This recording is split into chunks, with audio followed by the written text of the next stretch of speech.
I am so tired of coming on this podcast every single week and telling you to stop playing T.Y. Hilton. Like, just stop it. Mikey needs help.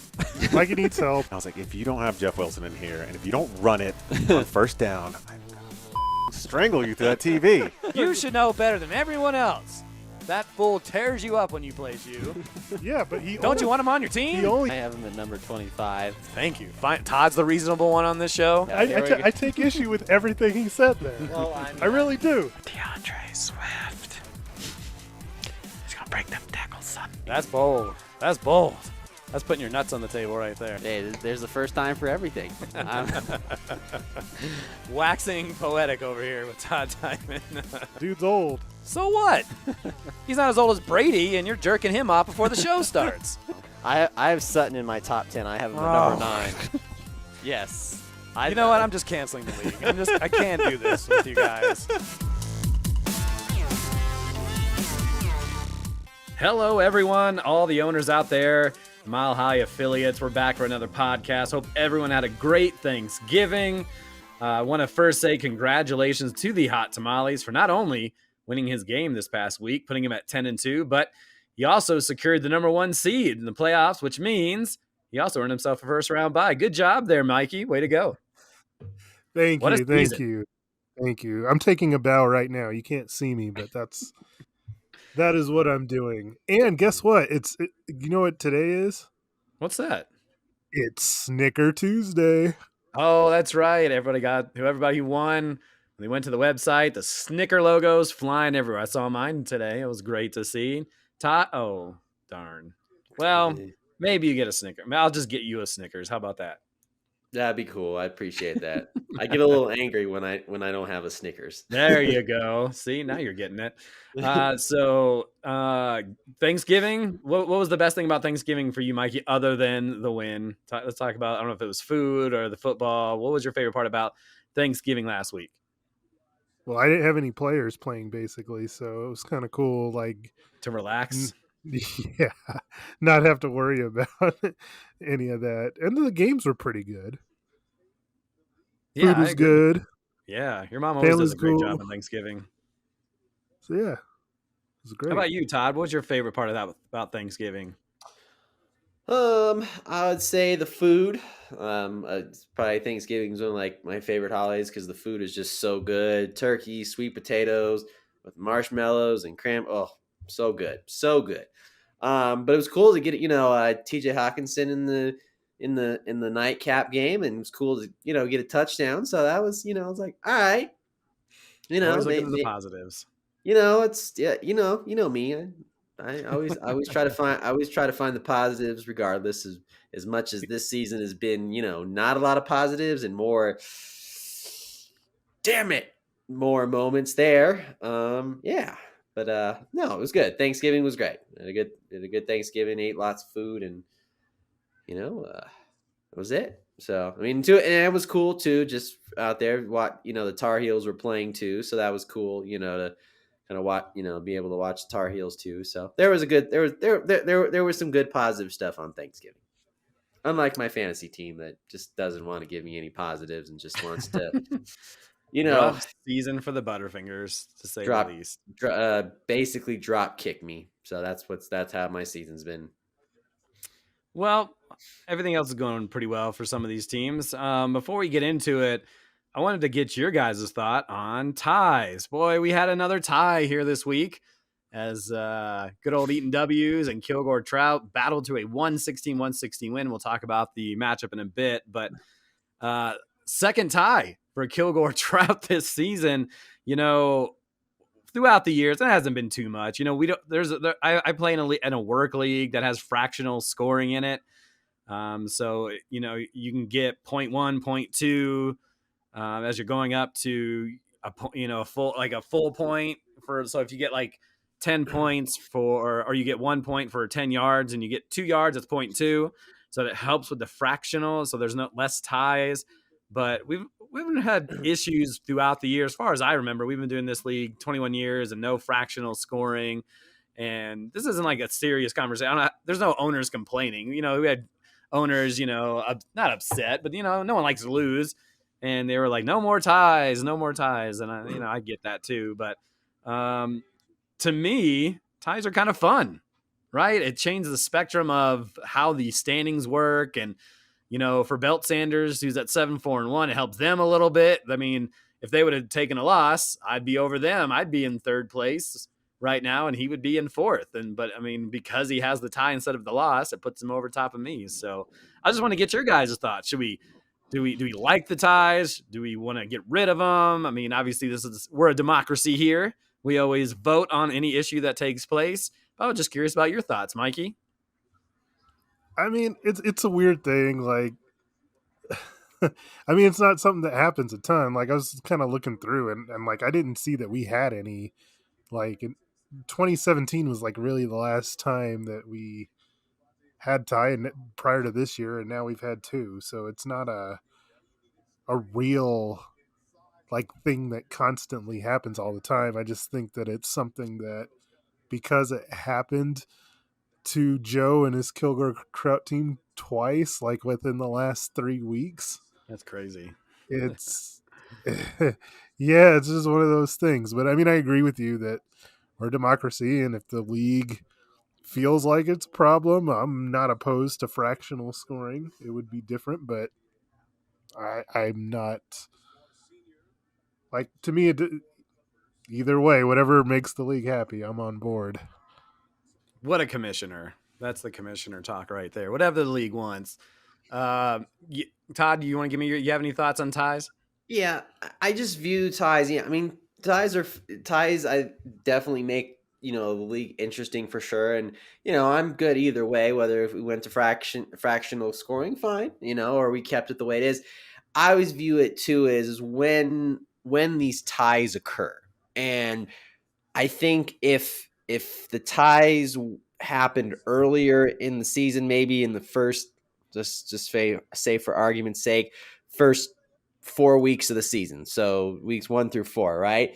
And the ties happened there, and we didn't have any other ties, or anybody didn't have any ties for the rest of the week, rest of the season, because I think it's always the case. Well, the ties are happening closer to playoff time. I think you wouldn't have any. Again, like I said, nobody complains about ties or anything like that. I mean, I think as long as I've been in the league, I think there was one season where I had 2 ties. So it is what it is, and it just, happens the way it is. But I just think is when the ties occur. I think if it's the first few weeks of the season, okay, maybe it won't hurt you.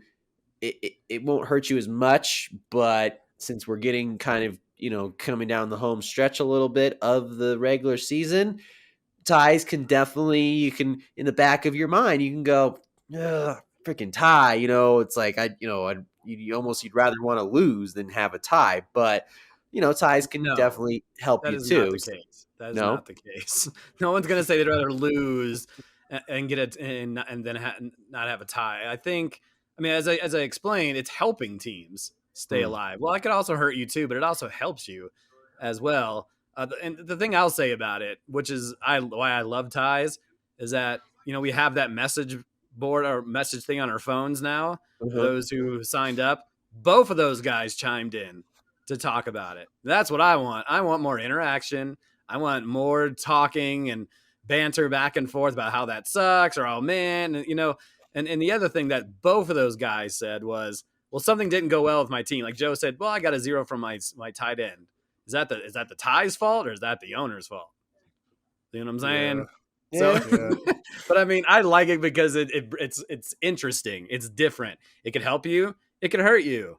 It's not the same. Well, you're 7-5 or 5-7. It's you're 6-5-1, or just even looking at Joe's record now, 5-5-2. That's wild to me. Yeah, and honestly, like, Joe probably would have lost if we had fractional scoring. So that's a good point.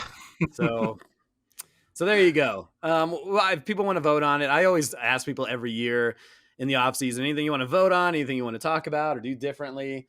And some people chime in, very few, but I think the league is going great and it's fun. And I love the banter back and forth. Okay, let's get into some news. Well, This reporter was possibly a little hasty earlier. Would like to reaffirm his allegiance to this country and its human president. May not be perfect, but it's still the best government we have. For now. Just some injuries kind of piling up and affecting teams here. Obviously, we saw Travis Etienne leave his game early due to foot issues. I saw that he said on social media he's going to be straight for their game against the Chiefs this weekend. We'll see how that goes. Darnell Mooney suffered a season-ending ankle injury just when he was starting to get going with Justin Fields. That's a big loss, not only for Mooney, but for that Bears offense who's starting to roll. Speaking of season-ending injuries, Allen Robinson will have surgery on his foot that will require him to miss the rest of 2022. Poor Kilgore Trout, right? I think he has him in both of our leagues, Mikey. Is that right? That's right. That's rough.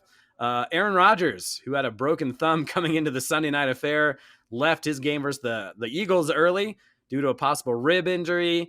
I saw somewhere on social media today that he's probably going to be okay and play this week. We'll see. Jets running back Michael Carter sprained his ankle.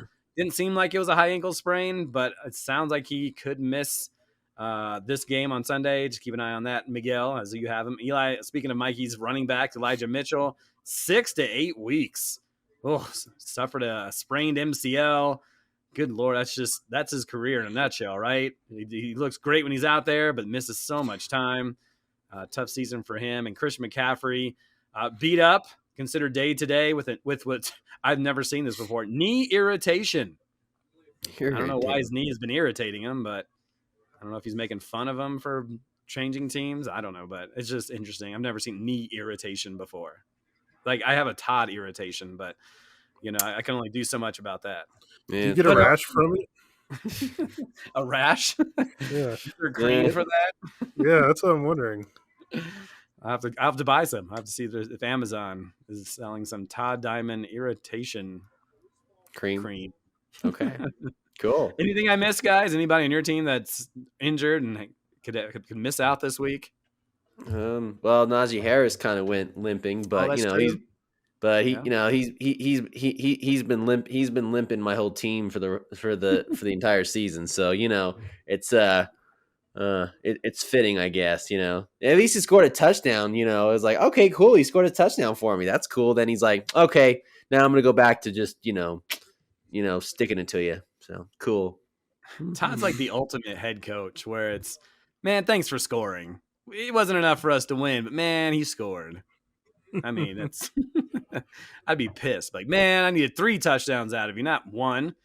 But You know what I thought was so funny about Todd and his team this week is I sent the text about Donovan Peoples-Jones and him like being the only person to have like, I think it was like 50 yards in like 6 or 7 straight games. And then this week you play him and he has 2 receptions for 6 yards. That made me laugh. I'm so glad you thought that was hilarious because it was a knee slapper, Mikey, and I was like, oh, you son of a bitch. Well, I think it just goes back to the original Todd Diamond saying, just can't win. Just can't win. Yep.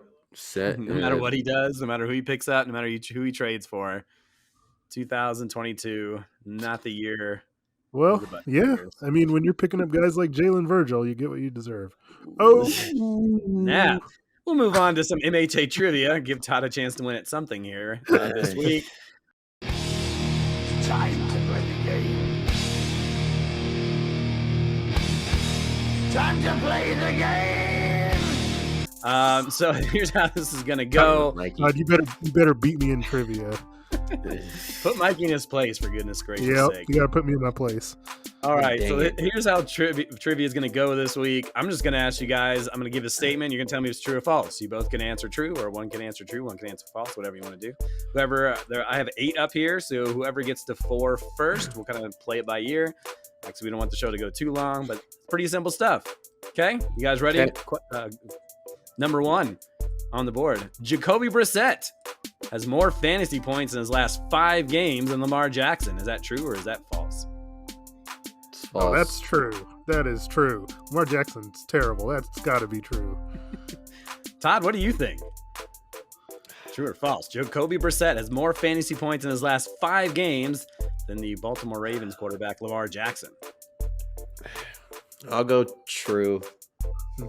Mikey said true. Mikey was so vehemently true on that one. I think Todd had to go true because he if Mikey says something that big with that much with his chest, it's probably true. And the answer is true.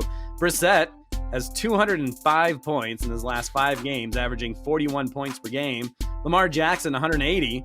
He's averaging just 36 points per game. Goodness.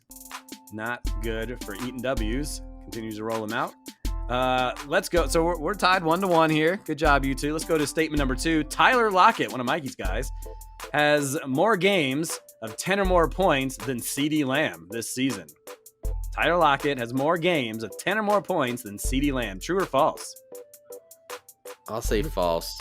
I'll say true, only because I got to start playing him because I keep not playing. I always see double figures from him every single week. So, excuse my language. I'll say that's true. Great. I have to do more bleeping. Thanks a lot. The answer is true. Lockett has 7 games of 10 or more points. Lamb, just 6. Lamb has more points, however, just because he had a big 30-point game and a few more touchdowns, 132 to 120. But Lockett with more double digits, a little more consistent. We have a treadmill down here, and in front of the treadmill, I have the draft board. And so I'm always looking, man, Amari Cooper went pretty late, and Tyler Lockett went pretty late. All those crappy wide receivers and rookie receivers I picked up this year. Lockett's been pretty consistent. Okay, let's go to an actual rookie wide receiver here. Statement number 3, Christian Watson has more touchdowns than Justin Jefferson. True or false? True. Todd says true. Mikey, what do you think? Watson, the glamorous new Packers wide receiver, more touchdowns than Justin Jefferson. He's got 5 in the last 3 games or some bull crap like that. I'll say false. Okay. So we have a difference of opinion here, and the answer is it's true. Yeah. Watson has 6 touchdowns, and Justin Jefferson's 5. Justin Jefferson has 5 touchdowns all year. Well, he gets those receptions and yards, but by the boatload, boatload. But Christian Watson, how about just the last few weeks? That man has just been stellar. I know that poor Kilgore Trout, who picks him up and doesn't play him, and he's got other good wide receivers, so I can't berate him too much. But yeah, this dude has got 6 touchdowns in the last 3 games, 27 points, 18 points, and 15 points. So we're tied at 1. What's that? I was going to say, do you think if he played Christian Watson in the last 3 weeks that he would have avoided 2 ties? Oh, I don't have the time to look that up, but it's possible. I mean, I think he picked him up after the first week, so it would have just been the last 2. I don't think anybody had him before the 27-point output against Dallas. So we can look into that and get back to you. All right, statement number 4. We're tied at 2-2. Jags wide receiver Zay Jones has more receptions than Chris Godwin. True or false? True. I'll say false, even though Godwin missed time. The answer is false. So Godwin has 60 receptions, 2 more than Zay Jones. Both these receivers pretty good this past week. Godwin had 12 receptions, and Jones has had 19 receptions the last 2 weeks. A couple of guys in the top 15 in wide receiver scoring. So just something that I've noticed is Zay Jones piling up the points, and Godwin kind of had a big week compared to his buddy Mike Evans, which was beneficial for me. So Mikey takes a 1-point lead. It is now 3-2. So Mikey gets this next one, he wins. If Todd gets it, then we go to a face-off. So we go to statement number 5. Let's talk about a little bit of some running backs. Josh Jacobs, big week, right? He has more rushing yards than Nick Chubb. True or false? True. Todd says true.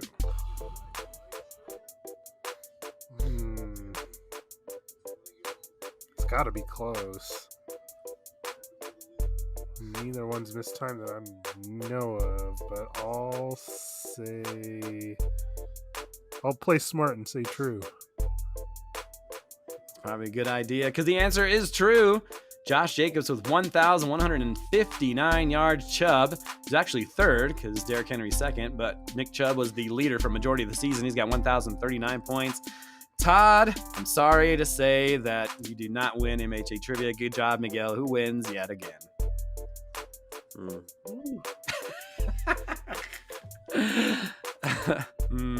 That's all I get from Todd. Poor Todd. Tar Heels losing. Fantasy team losing. I'm sure his Miami Hurricanes aren't doing so well.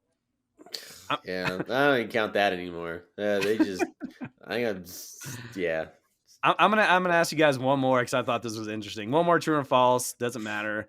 Travis Kelce leads all tight ends with 12 receiving touchdowns. We know that's a fact. That's true.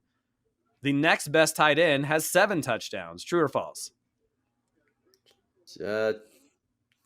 True. Why not? I'll say false.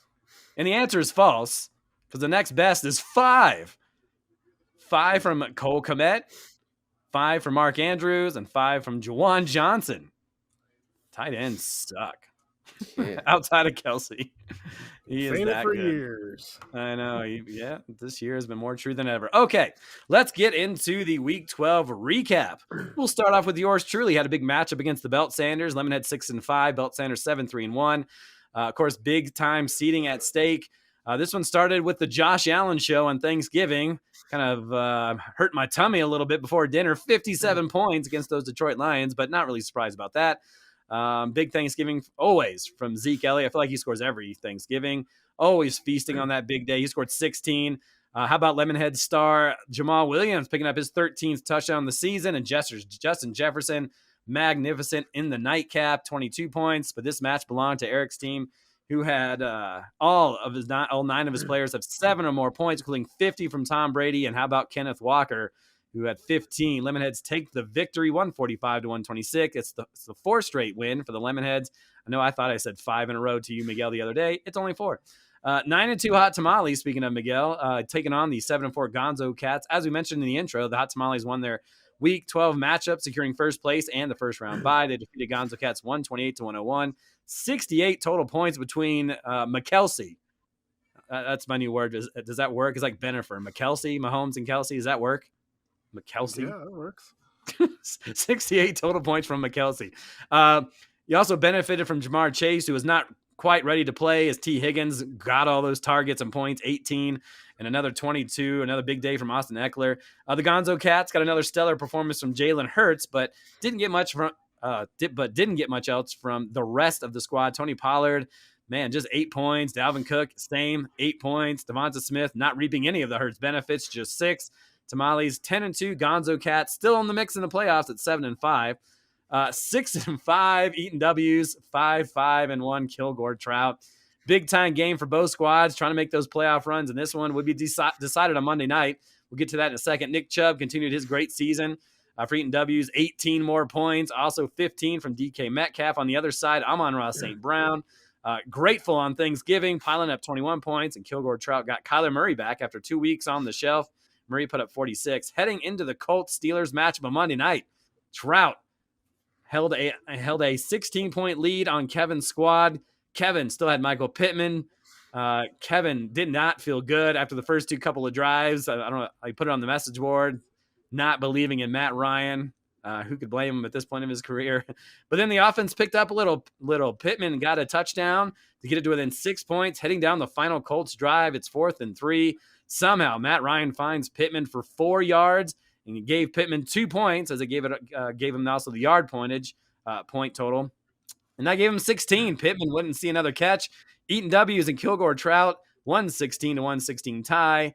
Eaton W's 6-5-1, and we mentioned Joe's record of 5-5-2.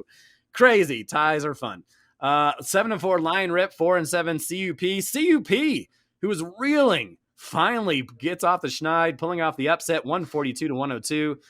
Despite 41 points from his trio of top-notch wide receivers, Adams, Diggs, and Hopkins for Lion Rip, wasn't enough. The CUP got 50 from Geno Smith, season-high 19 from Brian Robinson, 16 from A.J. Dillon. CUP's defense and kicker outscored Lion Rip's defense and kicker 27-10. Quain's team improves to 5-7, staying alive barely. to the playoffs, while Lion Rip falls to 7-5. Lion Rip just 2-3 in their last 5 games. Now to the Butterfingers, 3-8. NWA 4-7. The NWA exploded for a season high, 190 points. Absolutely wallop Todd's team by 65 points. Check out these top 3 performances: 68 from Justin Herbert, 43 from Josh Jacobs, and 29 from Miles Sanders. That's 140 points, which would have beaten Todd's squad with them alone. The Butterfingers weren't bad. 23 from Chris Godwin, one of his best performances of the season. 15 from Aaron Jones, 18 from Miami's defense. But, man, those quarterback struggles continue. 29 from Tyler Heineke and only 2 from Donovan Peoples-Jones. NWA stays alive at 5-7. Butterfingers might be falling into number 1 pick territory. Actually, I think he's actually in that spot at the current moment. Still 2 weeks left to go. Finally, 2-9 Chad Powers fan club versus Cooper's cousin. And guess what? 2 wins in a row for Miles' squad as they took down Dylan's team 121-101. James Conner has reached double figures for the 3rd straight week. This time 20 points against the Chargers. How about Jonathan Taylor looking like a man reborn the last few weeks? 17 on Monday night, despite getting 20 points from Zay Jones.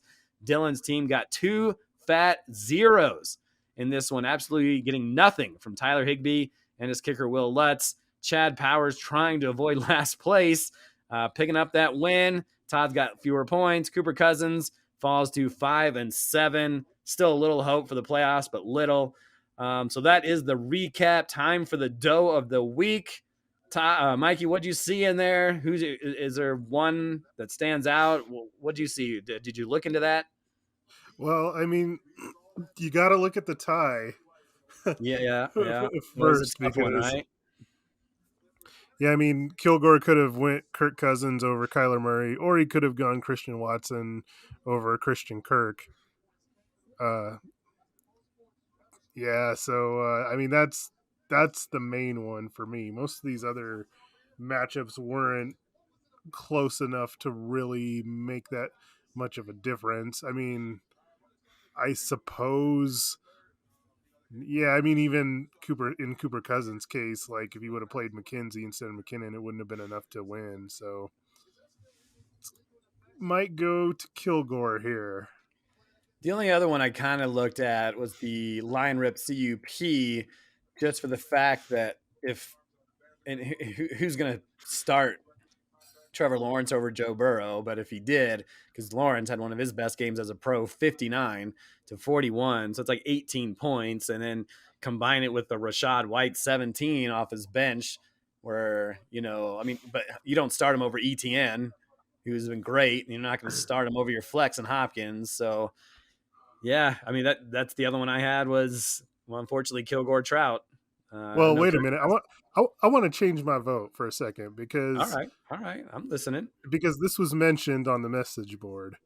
So instead of giving it to Kilgore Trout, I think there's a good case to give it to Kevin because, as he said, he picked up the only defense that received negative points on the week. This is true. So you could have picked up any other defense, and he would have won. Congratulations, Kevin. You pick up the dough of the week. No! Let's just take a look at the MHA standings real quick. The top 3 remain the same. Hot Tamales, 10-2, 5 wins in a row. Mentioned all the accolades that come along with this great season. Speaking of ties helping teams, we mentioned the Belt Sanders. They're still in second because they're at 7-4-1. Lion Rip still at third, 7-5 with 1,729 points. In fourth is the Lemonheads after getting their big win over the Belt Sanders. They're 7-5 with 1,604 points. Also at 7-5, Gonzo Cats sitting in fifth, 1,465. In sixth, Eaton W's, 6-5-1. Behind them, seventh, the team they just tied, Kilgore Trout, 5-5-2. NWA at 5-7 in eighth place with 1,580 points. Cooper's Cousins also at 5-7 in ninth place with 1,469. CUP got that W in week 12 and are 10th at 5-7, 1,381. In the 11th spot, Chad Powers at 3-9 with 1,350 points. And then 12th, Butterfingers at 3-9 with 1,328. Now, Mikey, those 5-7 teams have an outside shot, but they need a lot of help and they need to score a lot of points, it sounds like. Yeah, it's going to be rough going for them. I mean, there so many things have got to swing their way. I mean, you're talking they're looking at Kilgore and Eaton W's the two teams that tied. They're going to need probably both those teams to lose out, and then for any chance they're going to have to win out. So, and then even then it could come down to points. So we're going to have a more clear reading after this week, I think for sure. There's probably going to be a few teams, these teams that are sitting here at 7-5, you, Aaron, and Pollen, probably have a pretty good shot at clinching a spot this week, depending on what happens. Yeah, for someone like me and Aaron, our point totals are pretty high. So even if we lose out and someone catches us, they have to put up some big point totals to at least jump us. Not saying that's impossible. I could have some bad weeks and get 8. We've seen some 80s this year. And then if you can put 190 like the NWA, you have to do that 2 weeks in a row to catch us. But it's not out of the question. Things are strange in the fantasy world. So everybody can keep fighting. And then Butterfingers and Chad Powers can fight for the number 1 overall pick next year. Woo! All right, we'll get off of that subject. Stars, Todd, who stood out this week in week 12 that just really, man, oh man, stood out for you? The cream of the crop. Nobody does it better. Freaking Josh Jacobs, my God. Like, I wasn't very high on Josh Jacobs, in the off season, but man, he's just been on a different level. 43 points, dear Lord. It was already bad enough that Justin Herbert, already have my quarterback problems as is anyway, on my team and, opponent wise. But Josh Jacobs, he's been on a different level the last few weeks. So good for NWA. G definitely loves his Raiders, but it was it was a nice ass whooping. So good for Josh Jacobs. Josh Jacobs now second among running backs in points scored. Obviously, when you have a big week, that always jumps you up. But he's been pretty amazing outside of maybe 3 weeks. But 32 points 1 week, 27, 35, 20, now 43. For the Raiders to even have a chance at the playoffs, they're kind of in that 5-7 spot too, I think. But man, he's been incredible. Not surprising. I feel bad for Todd. He had 3 of those big time performances can be all attributed to those 3 guys, and Herbert, Miles Sanders, now Josh Jacobs. What about you, Mikey? Who stood out as an amazing star this past weekend? I'm going to give it to your guy. I'm going to give it to Justin Jefferson. It's pretty good, right? Yeah, there was a time, where you were kind of, I wouldn't say disappointed, but he wasn't getting touchdowns, and he was kind of, he was getting double digits, but it's like it wasn't what you were quite like expecting from. It wasn't his last year, yeah, right. There was moments I was like, "Yikes!" I just didn't pick him on the right year. But 3 of his last 4 weeks, so 19, 25, 22, he has that 4 in the middle. Dallas defense in a game that was pretty much over in the first quarter. It felt like he's been dynamite. He's always going to get you the yards. It's just whether or not he can secure, that touchdown to kind of put you over. That touchdown is kind of what puts him over the top. He was really good for you this week. You needed it. It was a big win for you over Allen, so I give it to Justin Jefferson. No, that's a good pick, and he's been money, and he did it against a tough defense too. New England's no slouch, but it always seems like the Vikings play up to their competition and play down to their competition. Yeah. So when I see that, like, New England, they've been doing really well against wide receivers, and then Kilgore, and then you even talk about Kirk Cousins, who doesn't play well on primetime games, and you're like, I better be happy with 10. And he was able to show out. He's one of the best, and he's broken a lot of records in the short time he's been in this league. One, you kind of mentioned someone that needed someone to win, and I'm going to kind of go towards the CUP route, who got a big win, kept their outside playoff hopes alive. But how about Brian Robinson, who was just shot like a few months ago and was able to pump out 18 attempts for 105 yards, up to 19 points, and to help his team pull off the upset against Aaron's squad, who's, what we've seen, he's his dynasty here in the last 5 or 6 years, whatever it is. And so, Geno Smith had a pretty good day as well. But I mean, Brian Robinson, who's still battling Antonio Gibson, and it's the the Commanders, and they don't score up a ton of points, but for him to come in, and he was a really late round pick for CUP, and he was on the IL for a while, and he brought him up, and you hate to say maybe a little too late for this, but I mean, he's still alive, and big time performance by him. Todd, anybody else that stood out to you in week 12? I was gonna go with Justin Herbert again, but I'll go with Miles Sanders. Another guy that you played against. Yeah, pretty much. I'm gonna go. Yeah, there's gonna be a theme here of players that just, like I said, drop kicked my team. Again, the way my team is this year and the opponents. Again, it's to quote a Dave Chappelle skit here. My team this year, has been bad, and what hasn't been said about my team that hasn't been said about Afghanistan, it's been bombed out and depleted. So all these performances, my opponents, good on him. Miles Sanders did absolutely nothing for me last year. Has finally like, you know what? Let's give Miles Sanders the ball. Let's that's see. Why it stings a little more, because he was on your team last year.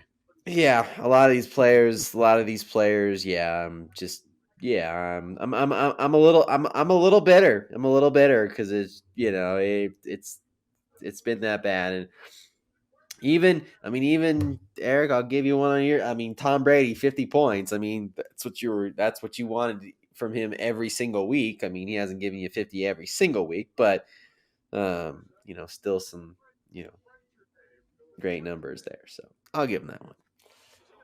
Miles Sanders, 16th this season in running back scoring, and he's kind of all or nothing guy. He's got 4 weeks of 7 or less, but then a bunch of weeks 17, 11, 28.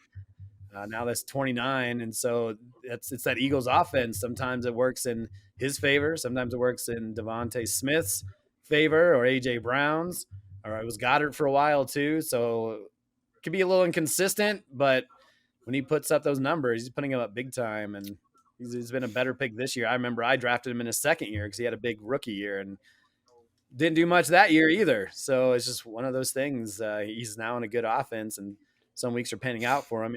Who else stood out to you, Miguel? Anybody? Do you have anybody else for superstar of the week? I mean, I wouldn't, say as a real superstar, but at least in my case, I remember looking at my scores like late on Sunday and thinking, oh man, Gonzo Cat still really has a chance. What Austin Eckler did in the fourth quarter for me was amazing. I mean, he was under double figures going into the fourth quarter in that game against Arizona, and I think he was like right around 8 points. And those final couple drives, man, they just kept throwing it to him. He got the final touchdown to put him at 22. He just always finds a way to get there.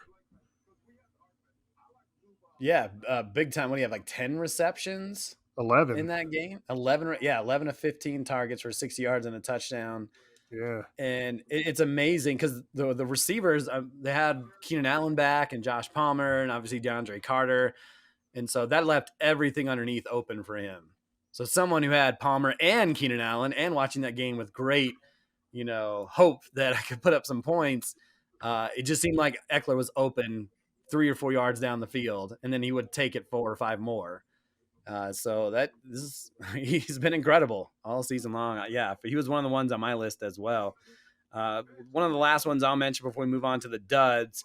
I kind of mentioned I know we gave Kevin the dough, but Michael Pittman salvaged a tie, 16 points with the Matt Ryan, and he's kind of had an up and down year. I was high on him coming into this year, figuring the Colts were going to be somewhat competent, I guess, on offense. We knew they were defense first and then run second and then pass third. But he was, to me, he's that good of a receiver where he's going to pick up the points because they really didn't have a bunch else to go to. I mean, Paris Campbell has come around. Is that right? I can't remember. I hope it's Paris Campbell.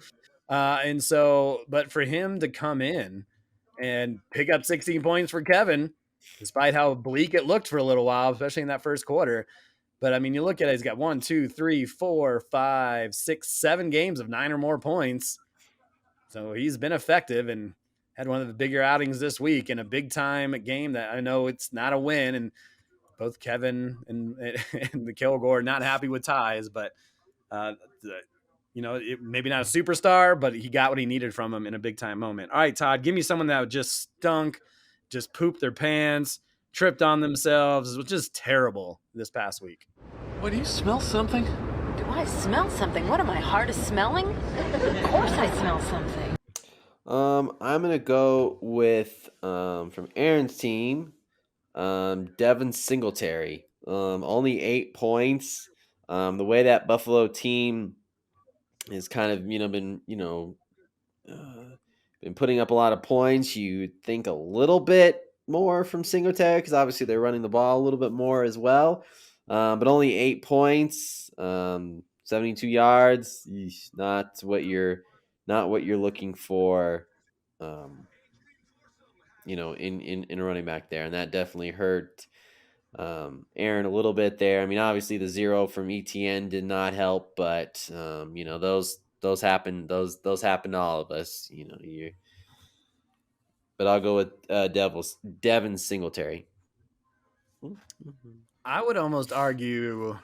I understand what you're saying because he didn't reach double figures, but I would argue either Devontae Adams, who had 10 in a 74-point game against Seattle. I mean, but that's not bad. I don't want to shit on Devontae Adams, how good he's been. But then I'd also say Taysom Hill, who we thought 5 weeks ago he was going to be the cheat code for this season. And he's been relatively underwhelming. Now it's a tight end position, and so everybody's been underwhelming outside of Kelsey. But 2 this week, 7 last week, 0 the week before, 1 4 weeks ago. And before we had an 8-point performance against the Raiders, who everybody does well against. But I mean, it's hard to even argue with tight ends because they've been bad, and they've been bad this week too. Speaking of just going through everybody's tight end, it was terrible. But I see what you're saying with Singletary, but I don't know if he's the best one on Aaron's team. Mikey, who stood out to you as a big time dud? So I'm going to go to Alan's team, and I think you'll like this one because I bet you it's the same thing I have. But go ahead. Mike Evans. I mean, it seems like when you watch Tampa Bay play, it's like he's either dropping passes or Tom Brady's overthrowing him, or he gets hurt. Like, this has been a pretty, not just this week, the 2 catches for 31 yards, 3 points. It's terrible, and that's why he belongs in this category. But he's kind of been underwhelming all year. He hasn't scored. The big thing about Mike Evans and the benefit to having him with Brady is that he's a big red zone target, and he hasn't scored a touchdown since week 4. That's a long time ago. So, yeah, for somebody that gets drafted high every single year, this has probably been one of his worst, probably is his worst season so far. Yeah, and Tampa's really struggled scoring touchdowns this year. I mean, they got a couple, but it wasn't to Mike Evans. Godwin got one, and tight end, I can't even remember, got the other one. But yeah, that wasn't the one I had for Allen's team. We kind of talked about it when we were hanging out, but as good as San Francisco's defense was, and he has San Francisco's defense, 15 points. However, the problem with that is that they shut out New Orleans and they didn't need to score. So guys like Brandon Ayuk didn't need to put up a ton of points. So he just had 8. And then George Kittle didn't have to do much, just 4 points. And I mean, 8, whether 8's good or not for a kicker, with just 13 points on the board, he didn't put up a ton. So I think the defense was so good, it hurt his team in the end. They didn't need to grab garbage points or keep up in the scoring department. It was just like, oh, we're not giving up any points to New Orleans. We don't have to really try that hard. And so his San Francisco guys kind of fell into a tough trap for them.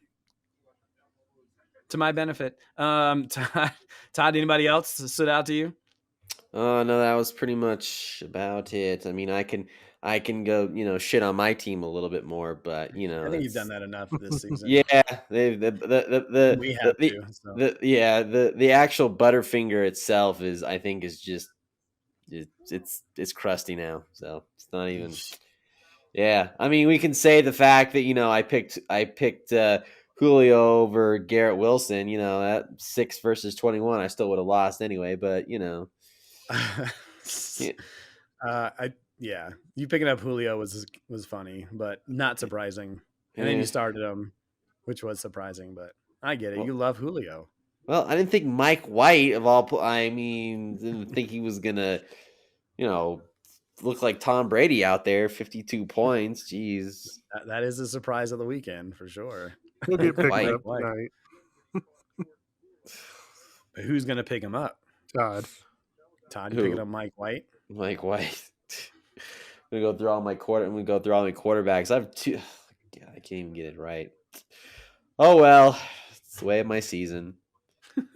And the Mikey, matchup. Go ahead. I was just saying the matchup for Heineke plays the Giants. I'll probably get it wrong anyway. Might as well just not put a quarterback in. Probably get more points that way.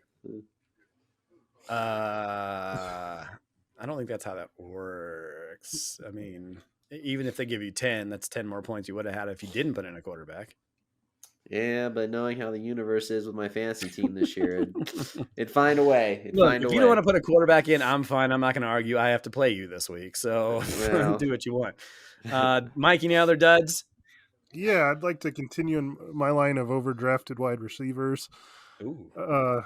Terry McLaurin, and this is Terry, my favorite. Yeah, this is one that we kind of both are on every year because he's constantly just like pushed in your face as like supposedly one of the top receivers that there is, and it just never seems to come to fruition. I mean, 6 points, he had 4 catches for 48 yards, but that's kind of normal for Terry McLaurin if you ask me.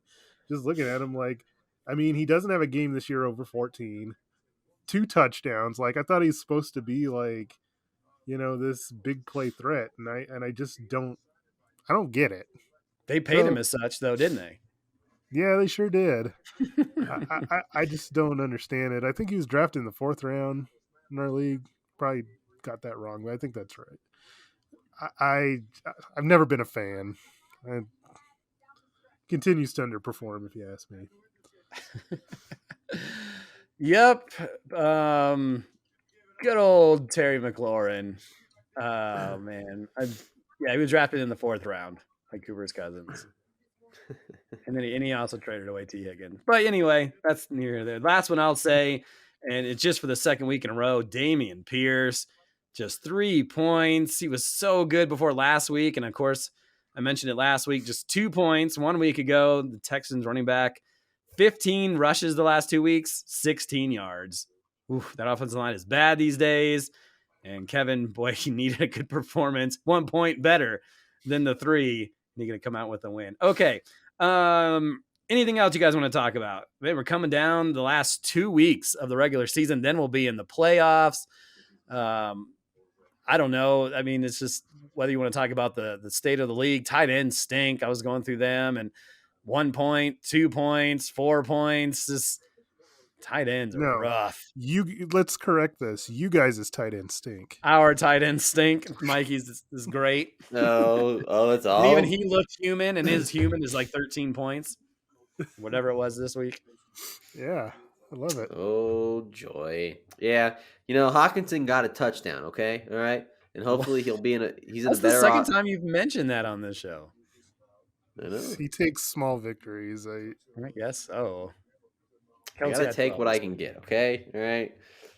I gotta find the positives in there because there's not a lot of positives. Okay, I'm gonna have the number one pick. Okay. And, yeah, maybe you should Travis Kelce with that number 1 pick.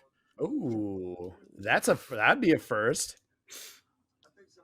I like it. You need to do that.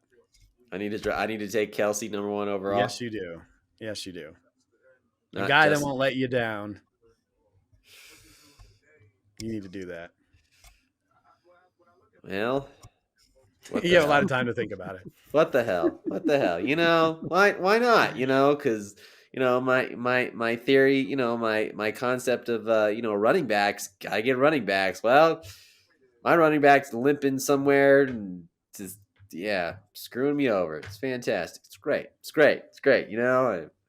I feel like this podcast has just opened so many different opportunities and just more for me to bitch. It's great. It's great. Well, that's half the fun of it. I It's watching understand. it's drafting, it's watching the games, it's making trades, picking up guys, and bitching about things. Yeah, well, I've done. I think the ratio and the percentage of those those three things you mentioned. I think the pitching definitely is 90% for sure. The trades, okay, fine, 10%, and in the draft, yeah, that's about a 5 right there, about a niner there. I don't know. Fantasy football. Oh man. Golly, just so like I just always say like that. I thought my 2014 draft was really bad, and but this one, whew, this is gonna be a stinker for the history books right here. Whew, stinks. Stank. Smells bad. It smells real bad. It does. It really does. And you know what? My team gives smell a bad name. Okay, it's worse. It's like, man, you got to bring in the hazmat team of how bad my team smells. Whew, man. Oh man. Yep. There's Todd's rant of the week. Yep. It's not about the Broncos because I think we've all given up on that. Do we think just I guess just raise a hand? Well, we can't raise our hands, but do we think Hackett survives the rest of the season? Yes. I feel like if they haven't fired him now, they're gonna give him the season. Okay. Okay. Because after this past weekend, Uh-huh. that's embarrassing. Okay. I bet you if it was at home, would be a different story. But the way they played was just terrible. Okay. And I don't think anybody would have shed a tear if they would have fired him today. But if they haven't done it yet, I bet you they're giving them. Because what else? I mean, what could be worse than that?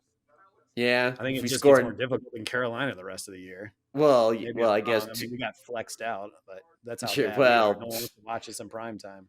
yeah. Do we really want to embarrass? Well, again, we can't embarrass ourselves anymore. I guess the next thing embarrassing would be if we didn't score anything. If we got shut out, yeah, then I think they'd fire Hackett in 2 seconds. They'd fire him at halftime, I think, if that was the case. But yeah, we have the Rams. Oh yeah, remember that Christmas Day was gonna be great because it was gonna be us and the defending champs. Yeah, yeesh, 3-8 for both of those squads. Yeah, that's gonna be who who's gonna suck the most. But yeah, I think I agree with. I agree with both of you. I think that if they weren't gonna fire him, if they haven't fired him now, they'll at least give him to the end of the season. And if we don't finish out strong, then they'll tell him to take a hike. But Mikey, what was your statement when we were talking about this off the air? Could the Butterfingers fire their owner? Yeah. Can Todd Diamond be sent away from the Butterfingers for this season, and a new owner has to come in? I can call and see what Davey Burke's doing these days. Wow, Todd is speechless. He is speechless. All right, I'm going to go into the Week 13 schedule because it's important with 2 weeks left to go. Oh man, which matchups? I have the giggle fits. Which matchups stand out Week 13? How about 6th place Eaton W's 6-5-1? They'll take on 7-4-1 and second place Belt Sanders.